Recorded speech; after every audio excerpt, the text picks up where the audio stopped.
Praise the lord. Hallelujah. Good morning. క్రీస్తునందు ప్రియులారా, ఈ ఉదయ కాలంలో మరొక నూతన వాగ్దానంతో మనము ఈ దినచర్యలు ప్రారంభించుకుందాము. ఈనాటి దేవుని వాగ్దానము హెబ్రీయులకు రాసిన పత్రిక 6వ అధ్యాయము 14వ వచనము. నిశ్చయముగా నేను నిన్ను ఆశీర్వదింతును, నిశ్చయముగా నిన్ను విస్తరింపజేతును. ప్రియులారా, దేవుడు అబ్రహామునకు ఈ వాగ్దానము చేస్తున్నాడు. నిశ్చయముగా నేను నిన్ను ఆశీర్వదింతును, నిశ్చయముగా నిన్ను విస్తరింపచేతునని దేవుడు అబ్రహాముతో చెప్తున్నాడు.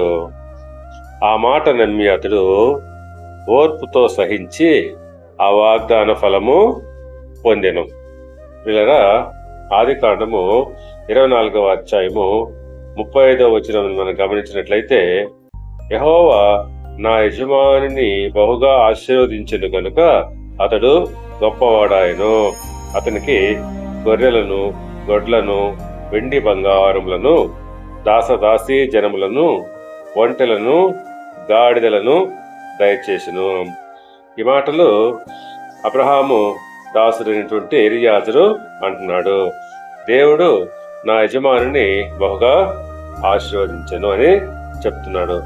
ఏ రీతిగా అతన్ని ఆశీర్వదించాడంటే, అతనికి గొర్రెలు, గొడ్లు, వెండి బంగారములు, దాసీ జనములు, ఒంటెలు విస్తారంగా దేవుడు దయచేశాడు. అవును, ఆ ప్రకారంగానే మనము దేవుని యందు విశ్వాసము, నమ్మకము కలిగి ఓర్పుతో ఉన్నట్లయితే తప్పకుండా మనము కూడా ఆ వాగ్దాన ఫలము పొందుకుంటాము. దేవుడు మిమ్మల్ని దీవించి ఆశీర్వదించి వర్ధిల్ల చేయునుగాక. ఆమేన్.